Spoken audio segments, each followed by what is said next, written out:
ہم کہتے ہیں کہ قاتل کی کوئی شناخت نہیں ہوتی اور نہ ہی مقتول کی کوئی شناخت ہوتی ہے، لیکن پارا چنار میں ایسے نہیں ہے۔ پارا چنار میں قاتل کی بھی شناخت ہے اور مقتول کی بھی شناخت ہے، کیونکہ اور یہ بات میں اپنے فرقے کی نمائندگی کرتے ہوئے نہیں کہہ رہی، بلکہ قاتل خود کہہ رہا ہے۔ ابھی ہم نے کل ہی دیکھا جو 2 لوگ جن کو ذبح کیا گیا، ان کے بعد TTP کے رہنما مفتی شاہ نواز نے ایک پیغام جاری کیا کہ جو تم لوگوں نے کیا بہت اچھا کیا، اور لوگوں کو مارو۔ جو تحریک طالبان کا رہنما ہے، وہاں پر کاظم گروپ ہے جو سپاہی صحابہ ایکٹیو گروپ ہے آن گراؤنڈ، تو ہمیں اچھی طرح صحابہ کے نام سے جی سپاہی صحابہ کے بھی گروپ، سپاہی صحابہ تو قلعدم ہے جی ایگزیکٹلی، تحریک طالبان بھی قلعدم ہے، سپاہی صحابہ بھی قلعدم ہے۔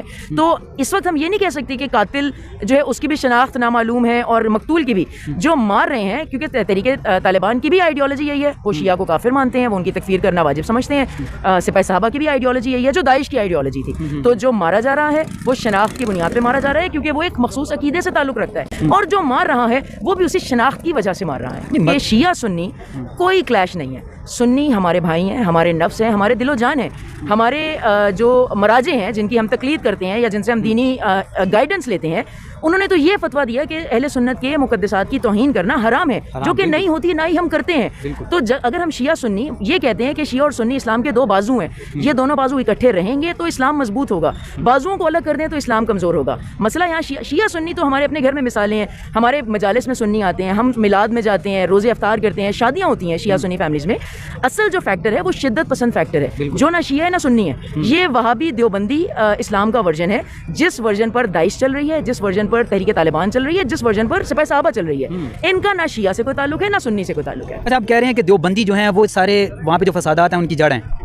دیکھیں، آپ اگر اس کی لٹریچر میں جائیں نا، تو اگر آپ رشید احمد گنگوہی جنہوں نے دیوبندیت کی بنیاد رکھی تقریباً 150 سال قبل، برِ صغیر سے دیوبندیت کا آغاز ہوا، اور ان کا اگر آپ لٹریچر پڑھیں نا تو آپ کو اس میں بھرپور شیعہ تکفیر ملتی ہے، یعنی یہ شیعوں کو کافر سمجھتے ہیں اور ان کو قتل کرنا واجب۔ کچھ خاص وجوہات بھی انہوں نے بیان کی ہیں نا کہ جو مقدسات کی توہین کرتا ہے، ان کے حوالے سے انہوں نے کچھ کہا ایسا؟ دیکھیں، میں آپ کو یہ بتاؤں کہ یہ جو اختلاف ہے یہ ایک علمی اختلاف ہے، ٹھیک ہے؟ ہم جیسے امام علی کو پہلا امام مانتے ہیں، ہمارے جو سنی برادران اور بہنیں ہیں وہ حضرت ابوبکر کو پہلا۔ ایسا معاملہ اگر ہوتا ہے تو اس کی باتیں بیٹھ کے کی جاتی ہیں، قتل و غارت کرنے والی باتیں ہیں ہی نہیں، قتل و غارت پہ تو نہیں نہ اترنا چاہیے اگر ایسے کوئی اختلافات ہیں بھی تو۔ بالکل بھی نہیں، دیکھیں یہ اختلافات تو علمی اختلافات ہیں جو 1400 سال سے چل رہے ہیں، علماء مناظرے کرتے رہے ہیں، بڑے بڑے بغداد کی تاریخ دیکھیں مناظرے ہوتے رہے ہیں، امام صادق کی تاریخ دیکھیں مناظرے ہوتے رہے ہیں، امام ابو حنیفہ کی تاریخ دیکھیں مناظرے ہوتے رہے ہیں۔ علمی اختلاف ہے، اس کو علمی اختلاف رہنے دیں۔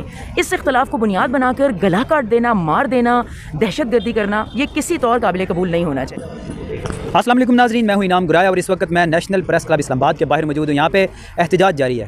پچھلے 75 دن سے پارا چنار کے اندر جو حالات خراب ہو چکے ہیں ان کی وجہ سے یہاں پہ لوگ احتجاج کرنے آئے ہوئے ہیں۔ وہاں پہ قتل و غارت، پچھلے کئی سالوں سے وہاں پہ ہزاروں لوگ قتل ہو چکے ہیں۔ قتل کا ذمہ دار کون ہے؟ وہاں پہ حالات کیسے نارمل کیے جا سکتے ہیں؟ میرے ساتھ سوشل ایکٹیوسٹ موجود ہیں، ان سے بات کرتے ہیں۔ السلام علیکم میڈم۔ جی وعلیکم السلام، کیسے ہیں آپ؟ الحمدللہ۔ احتجاج کیا جا رہا ہے، پارا چنار پچھلے کئی سالوں سے خون میں نہار ہے، اس کا ذمہ دار کسے سمجھتے ہیں آپ؟ دیکھیں، واقعہ کوئی بھی ہو، اگر آپ کسی ملک کا حصہ ہیں جس ملک میں دعویٰ کیا جاتا ہے کہ جمہوری ملک ہے، جس ملک کی سرحدیں دعویٰ کیا جاتا ہے کہ محفوظ ہیں، جس ملک کے بجٹ کا ایک بڑا حصہ دفاع کے نام پر مختص کیا جاتا ہو، تو اوبیسلی جب اس ملک میں کوئی بھی واقعہ ہوگا تو ایک عام میرے جیسا پاکستانی شہری وہ تو اپنی جان کے مال کے تحفظ کا ذمہ دار اس ملک کی مشینری کو، ریاستی مشینری کو ہی ٹھہرائے گا۔ تو پارا چنار میں جو بھی کچھ ہو رہا ہے اس کے ذمہ دار جو ہیں وہ آپ کی وفاقی حکومت بھی ہے، آپ کی صوبائی حکومت بھی ہے، اور پھر صوبے کے اندر جو بیوروکریسی ہوتی ہے جن کے اوپر ہمارے جو کمشنر صاحب ہیں یا ڈپٹی کمشنر ہیں، جہاں کی پولیس انتظامیہ ہے، جن کے اوپر ہمارے ہی عوام کے ہی ٹیکسوں سے جنہیں تنخواہیں دی جاتی ہیں، کروڑوں اربوں روپیہ خرچ کیا جاتا ہے، تو یہ تمام کی تمام حکومتی مشینری بھی ذمہ دار ہے، اور ساتھ ساتھ ہمارے ریاستی ادارے بھی ذمہ دار ہیں جو ہماری عوام کو تحفظ دینے میں بالکل ناکام ہو چکے ہیں۔ اچھا، ابھی تک پچھلے 75 دنوں میں وہاں کے جو حالات ہیں کیا سمجھتے ہیں کہ وہاں پہ عام لوگ کیسے گزارا کر پا رہے ہیں؟ دیکھیں، یہ تو ایک ایسا سوال ہے جس کو سوچ کے بھی میری روح کام جاتی ہے، اور میں یہ جواب آپ کو کسی ایک فرقے کی نمائندگی کرتے ہوئے نہیں دے رہی ہوں، بلکہ بحیثیت ایک بہن، ایک بیٹی، ایک ماں ہونے کے ناطے کر رہی ہوں۔ ہم سب کے گھروں میں چھوٹے چھوٹے بچے ہیں اور ہمیں پتہ ہے کہ اسلام آباد میں کتنی کڑاکے کی سردی ہے، اور ایسے قوم جو 75 دن سے جس کا باقی دنیا سے رابطہ کٹ چکا ہو، ہمارے اپنے گھروں میں کتنے عرصے کا راشن ہوتا ہے، 5 دن، ہفتہ، 1.5 ہفتہ، 30 دن، وہاں 75 دنوں سے ان کو نہ سامان مل رہا ہے، نہ راشن مل رہا ہے، نہ ادویات مل رہی ہیں۔ چھوٹے چھوٹے معصوم بچے، گود کے بچے، شیر خوار بچے، ان کے پینے کے لیے دودھ نہیں ہے۔ مریض جن کو عام طور پر ایمرجنسی میں پارا چنار سے پشاور لایا جاتا ہے، وہ مریض وہاں پر محصور ہیں، ان کو وہاں پر آکسیجن میسر نہیں ہے، وینٹیلیٹر موجود نہیں ہے، ڈیزل موجود نہیں ہے، اور پھر سب سے بڑی بات کہ ہمارے نوجوان جو قائد اعظم نے کہا کہ قوم کا مستقبل ہے، ہمارے بیچارے نوجوان جو چھٹیاں منانے مختلف ملک کے علاقوں سے اپنے گاؤں پارا چنار گئے تھے، وہ وہاں پر محصور ہیں، ان کے تعلیمی سال ضائع ہو گئے، ان کے کریئر تباہ ہو گئے، ان کو نوکریوں سے جواب مل گیا۔ اب حکومت سے سے ریاست سے کوئی پوچھے کہ آپ کا تو کچھ نہیں گیا نا. اگر ہم صرف یہ دیکھیں کہ اگر کسی ایک بچے کا ایک تعلیمی سال ضائع ہوگا تو اس کی پوری زندگی پر کتنے اثرات ہوں گے. تو یہ تصور بھی بہت بھیانک ہے کہ اس وقت وہاں کے محصور عوام اس وقت ان مشکلات سے گزر رہے ہیں. اچھا، ہم نے پچھلے دنوں دیکھا وہاں پہ چھوٹے چھوٹے معصوم بچوں کو، شیر خوار بچوں کو اتار کے ان کو گولیاں ماری گئی، ان کے گلے کاٹے گئے. یہ اتنا ظالم کون ہو سکتا ہے؟ کیوں ایسا کر رہا ہے وہ؟ دیکھیے، بدقسمتی سے یہ تاریخ کوئی نئی نہیں ہے، یہ پرانی تاریخ ہے. ہم اگر 1400 سال پہلے چلے جائیں، رسول اللہ صلی اللہ علیہ وآلہ وسلم کے دور میں ہم دیکھیں تو وہاں سے ہمیں ایسی مثالیں ملتی ہیں جب رسول کے چچا کا کلیجہ نکال کر چبایا گیا. ہمارے سامنے واقع کربلا امام حسین علیہ السلام کی مثال موجود ہے کہ جن کی لاش کے اوپر گھوڑے دوڑائے گئے، جس میں 6 مہینے کے معصوم بچے کو تیر مار کر شہید کیا گیا. تو اس وقت ہمیں کم سے کم پارا چنار میں یہ تو سامنے کھل کر واضح ہو گیا کہ ظلم کرنے والے وہ لکیر کی درست سمت پر ہیں، اور ظلم کرنے والے لکیر کی غلط سمت پر ہیں، اور ظلم سہنے والے وہ درست سمت پر ہیں. یعنی جن کے اوپر ظلم ہو رہا ہے وہ امام حسین علیہ السلام کے پیروکار ہیں، اور جو ظلم کر رہے ہیں وہ یزید کے پیروکار ہیں، کیونکہ وہ اسی طرح لاشوں کی بے حرمتی کر رہے ہیں، اسی طرح شیرخوار بچوں کو قتل کر رہے ہیں. تو یہ آئیڈیالوجی وہی ہے جو کربلا سے چلی تھی، جو یزید کے پیروکار لے کر چلے تھے، جو پہلے ہمارے سامنے داعش کی بربریت کی صورت میں سامنے آئی. انہوں نے بھی اسی سفاکیت کا مظاہرہ کیا شام میں، عراق میں، اور پھر تحریک طالبان. تو یہ وہی آئیڈیالوجی ہے جو 1400 سال سے چلی آ رہی ہے. اچھا، ہم نے وہاں پہ دیکھا ہے کہ وہاں پہ بغیر کوئی تفرقہ قتل کیا جاتا ہے. یہ نہیں دیکھا جاتا شیعہ ہے، سنی ہے، یا کسی بھی مسئلہ کے ساتھ وابستہ ہے، اس کو قتل کر دیا جاتا ہے. کیا پاکستان میں یہ شیعہ سنی فسادات کروانے کی وجہ سے اتنی ہو رہا؟ اچھا، میں رسپیکٹفلی اس بات پہ آپ سے تھوڑا سا ڈس ایگری کروں گی، کیونکہ ہم کہتے ہیں کہ قاتل کی کوئی شناخت نہیں ہوتی اور نہ ہی مقتول کی کوئی شناخت ہوتی ہے، لیکن پارا چنار میں ایسے نہیں ہے. پارا چنار میں قاتل کی بھی شناخت ہے اور مقتول کی بھی شناخت ہے. کیونکہ، اور یہ بات میں اپنے فرقے کی نمائندگی کرتے ہوئے نہیں کہہ رہی، بلکہ قاتل خود کہہ رہا ہے. ابھی ہم نے کل ہی دیکھا جو 2 لوگ جن کو ذبح کیا گیا، ان کے بعد ٹی ٹی پی کے رہنما مفتی شاہ نواز نے ایک پیغام جاری کیا کہ جو تم لوگوں نے کیا بہت اچھا کیا، اور لوگوں کو مارو. جو تحریک طالبان کا رہنما ہے، وہاں پر کاظم گروپ ہے جو سپاہی صحابہ ایکٹیو گروپ ہے آن گراؤنڈ. تو ہمیں اچھی طرح صحابہ کے نام سے، جی سپاہی صحابہ کے بھی گروپ. سپاہی صحابہ تو قلعدم ہے. جی ایگزیکٹلی، تحریک طالبان بھی قلعدم ہے، سپاہی صحابہ بھی قلعدم ہے. تو اس وقت ہم یہ نہیں کہہ سکتے کہ قاتل جو ہے اس کی بھی شناخت نامعلوم ہے اور مقتول کی بھی. جو مار رہے ہیں، کیونکہ تحریک طالبان کی بھی آئیڈیالوجی یہی ہے، وہ شیعہ کو کافر مانتے ہیں، وہ ان کی تکفیر کرنا واجب سمجھتے ہیں. سپاہی صحابہ کی بھی آئیڈیالوجی یہی ہے جو داعش کی آئیڈیالوجی تھی. تو جو مارا جا رہا ہے وہ شناخت کی بنیاد پہ مارا جا رہا ہے، کیونکہ وہ ایک مخصوص عقیدے سے تعلق رکھتا ہے، اور جو مار رہا ہے وہ بھی اسی شناخت کی وجہ سے مار رہا ہے. مذہبی اختلافات اپنی جگہ ہونے چاہیے، ہوتے بھی ہیں، لیکن مارنے تک چلے جانا یہ انسانیت کی توہین ہے. بالکل دیکھیں، مذہبی اختلاف، دیکھیں میں ایک اور بات یہاں پر آپ کے چینل کی وساطت سے کہوں کہ شیعہ سنی کوئی کلیش نہیں ہے. سنی ہمارے بھائی ہیں، ہمارے نفس ہیں، ہمارے دل و جان ہیں. ہمارے جو مراجع ہیں جن کی ہم تقلید کرتے ہیں یا جن سے ہم دینی گائیڈنس لیتے ہیں، انہوں نے تو یہ فتویٰ دیا کہ اہل سنت کے مقدسات کی توہین کرنا حرام ہے، جو کہ نہیں ہوتی، نہ ہی ہم کرتے ہیں.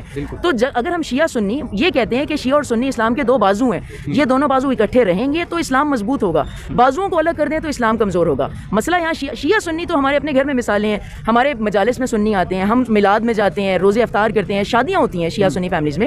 اصل جو فیکٹر ہے وہ شدت پسند فیکٹر ہے، جو نہ شیعہ ہے نہ سنی ہے. یہ وہابی دیوبندی اسلام کا ورژن ہے، جس ورژن پر داعش چل رہی ہے، جس ورژن پر تحریک طالبان چل رہی ہے، جس ورژن پر سپاہی صحابہ چل رہی ہے. ان کا نہ شیعہ سے کوئی تعلق ہے نہ سنی سے کوئی تعلق ہے. اچھا، آپ کہہ رہے ہیں کہ دیوبندی جو ہیں وہ سارے وہاں پہ جو فسادات ہیں ان کی جڑیں ہیں. دیکھیں، آپ اگر اس کی لٹریچر میں جائیں نا، تو اگر آپ رشید احمد گنگوہی جنہوں نے دیوبندیت کی بنیاد رکھی تقریباً 150 سال قبل، برِ صغیر سے دیوبندیت کا آغاز ہوا، اور ان کا اگر آپ لٹریچر پڑھیں نا تو آپ کو اس میں بھرپور شیعہ تکفیر ملتی ہے. یعنی یہ شیعوں کو کافر سمجھتے ہیں اور ان کو قتل کرنا واجب. کچھ خاص وجوہات بھی انہوں نے بیان کی ہے نا کہ جو مقدسات کی توہین کرتا ہے، ان کے حوالے سے انہوں نے کچھ کہا ایسا. دیکھیں، میں آپ کو یہ بتاؤں کہ یہ جو اختلاف ہے یہ ایک علمی اختلاف ہے. ٹھیک ہے، ہم جیسے امام علی کو پہلا امام مانتے ہیں، ہمارے جو سنی برادران اور بہنیں ہیں وہ حضرت ابوبکر کو پہلا. ایسا معاملہ اگر ہوتا ہے تو اس کی باتیں بیٹھ کے کی جاتی ہیں، قتل و غارت کرنے والی باتیں ہیں ہی نہیں. قتل و غارت میں تو نہیں اترنا چاہیے اگر ایسے کوئی اختلافات ہیں بھی تو. بالکل بھی نہیں. دیکھیں، یہ اختلافات تو علمی اختلافات ہیں جو 1400 سال سے چل رہے ہیں. علماء مناظرے کرتے رہے ہیں بڑے بڑے. بغداد کی تاریخ دیکھیں، مناظرے ہوتے رہے ہیں. امام صادق کی تاریخ دیکھیں، مناظرے ہوتے رہے ہیں. امام ابو حنیفہ کی تاریخ دیکھیں، مناظرے ہوتے رہے ہیں. علمی اختلاف ہے، اس کو علمی اختلاف رہنے دیں. اس اختلاف کو بنیاد بنا کر گلا کاٹ دینا، مار دینا، دہشت گردی کرنا، یہ کسی طور قابل قبول نہیں ہونا چاہیے. اچھا، یہ تو ہم نے دیکھا ہے کہ پاکستان کے اندر اہل سنت والجماعت جنہیں آپ دیوبندی کہہ رہے ہیں، ان کے بھی علماء شہید ہوتے ہیں، ان کے لوگ بھی شہید ہوتے ہیں، اور وہ بھی یہ الزام لگاتے ہیں کہ آپ شہید کر رہے ہیں یا اہل تشیع شہید کر رہے ہیں. اگر یہ ایک دوسرے کے اوپر اسی طرح کی شہادتوں کا ملبہ پھینکتے رہے، اس کا فائدہ اگر کوئی اور اٹھا رہا ہو تو اس کا ذمہ دار کون ہوگا؟ دیکھیں، ایک چیز ہوتی ہے کہ میں کسی پر الزام لگاؤں، وہ سچا یا جھوٹا ہو سکتا ہے. ایک چیز ہوتی ہے قتل کرنے والا خود قبول کرے کہ ہاں میں نے قتل کیا ہے، وہ جھوٹا نہیں ہوتا. ٹھیک، جو علمدار روڈ پر سانیہ ہوا 2013-14 کی بات تھی، جس میں 100 سے زیادہ شیعوں کو شہید کیا گیا.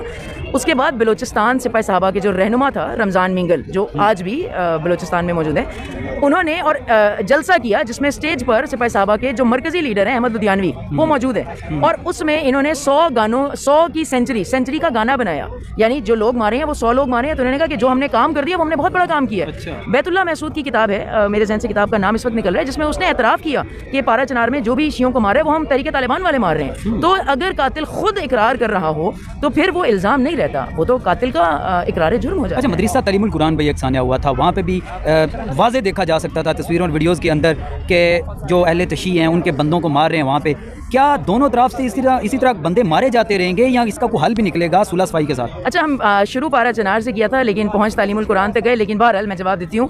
اس کے لیے آپ کو جو اس وقت کے ڈی جی ISPR تھے جنرل آصف غفور, آپ کو ان کی پریس ریلیز دیکھنی پڑے گی, پریس کانفرنس دیکھنی پڑے گی. جو اس وقت شیخ رشید ایکٹیو تھے پنڈی میں, آپ کو ان کے بیانات. میں نے نہیں کہا, ڈی جی ISPR نے کہا کہ یہ کسی شیعہ نے حملہ نہیں کیا. آن ریکارڈ موجود ہے ڈی جی ISPR, تصویریں بھی آئی ہیں, آن ریکارڈ. دیکھیے تصویروں کو فیک بنانا, جب آپ کے ڈی جی ISPR خود کہہ رہے ہیں پریس کانفرنس میں کہ یہ کسی شیعہ سنی نے حملہ نہیں کیا بلکہ یہ ملک کو فرقہ واریت میں دھکیلنے کی ایک سازش تھی, خود حملہ کیا تاکہ ملک میں شیعہ سنی سازش کو آگ کو بھڑکایا جا سکے. اچھا, لاسٹ پہ صرف یہ بتا دیں کہ آپ دیوبندی یا سپاہی صحابہ یا ان کا نام لے کے الزام لگا رہے ہیں, اگر آپ کے پاس ثبوت ہیں تو آپ اداروں کو کیوں نہیں پرووائڈ کرتے؟ پاکستان کے اندر سپاہ صحابہ اگر کالعدم ہے, اس کے مقابلے میں سپاہی محمد بھی کالعدم ہے. دونوں جماعتیں علیحدہ علیحدہ نئے نام بنا کے پاکستان میں کام کر رہی ہیں. ایسا نہیں ہونا چاہیے جو کالعدم ہو گیا ان کے بندے کسی اور سیاسی جماعت میں یا کوئی بھی نئی جماعت بنا کے کام نہ کریں. دیکھیں, اب یہ اگر ہم ایک بیلنس پالیسی کے تحت نام لے دیں کہ جی اگر سپاہی صحابہ ہے تو سپاہی محمد بھی ہے تو دونوں کے خلاف کام ہونا چاہیے. پہلی بات تو پوائنٹ بینگ کلیئر, سب سے پہلے پاکستان ہے, اگر کوئی بھی دہشت گردی کے کسی بھی واقعے میں ملوث ہے تو اسے سزا ملنی چاہیے. کسی کو حق نہیں ہے ایک انسان کو کہ وہ دوسرے قانون سے بالا تر ہو کر کسی کی جان لے سکے, یہ پہلی بات ہے. دوسری بات یہ کہ اگر آپ بیلنس پالیسی کے لیے کبھی کہہ دیں کہ زینبیون کا وجود ہے یا سپاہی محمد کا وجود ہے وہ ایک الگ بات ہے, لیکن دوسری طرف جتنوں کا نام اگر ہم دیکھیں جتنوں کا نام آپ چاہیں فہرست میں ڈال دیں, لیکن جب آپ سپاہی صحابہ کی بات کرتے ہیں نا, دیکھیں یہ ہوا میں کی جانے والی باتیں نہیں ہیں. سپاہی صحابہ اپنے پورے وجود کے ساتھ ایگزسٹ کرتی ہے. اکتوبر میں انہوں نے ہاکی گراؤنڈ اسلام آباد میں جلسہ کیا ہے. الیکشن میں ان کے جو نامزد امیدوار ہیں 51 امیدواروں نے الیکشن میں حصہ لیا ہے, جلسے کرتے ہیں, ان کے فلیگز موجود ہیں. دور کہاں جاتے ہیں, اپارا میں لال مسجد کا ہماری ریاست نے انہیں کالعدم قرار دے دیا ہے, لیکن قلم صرف کاغذوں میں قرار دیا ہے, لیکن ان کے خلاف کوئی ایکشن نہیں لیا. مزید کبھی کسی پروگرام میں اس پہ گفتگو ہو تو میں آپ کو بتاؤں کہ کیسے آپ کے پاس حاضر ہوں گا اس حوالے سے. فی الحال اس وقت ہم پارا چنار کے وہ شہداء جن کے گلے کاٹے گئے ہیں, جن کو گولیاں ماری گئی ہیں, وہ کم سن بچے ہوں, جوان ہوں, مائیں ہوں, بہنیں, جو بھی ان کو قتل کر رہا ہے, وہ پاکستان کے ساتھ نفرت کر رہا ہے, پاکستانیوں کے ساتھ نفرت کر رہا ہے. اس وقت یہاں پہ پارا چنار کے حوالے سے جو احتجاج کیا جا رہا ہے ان کے حوالے سے ہم نے اب تک تفصیلات پہنچائیں. اجازت دیجیے, اللہ حافظ.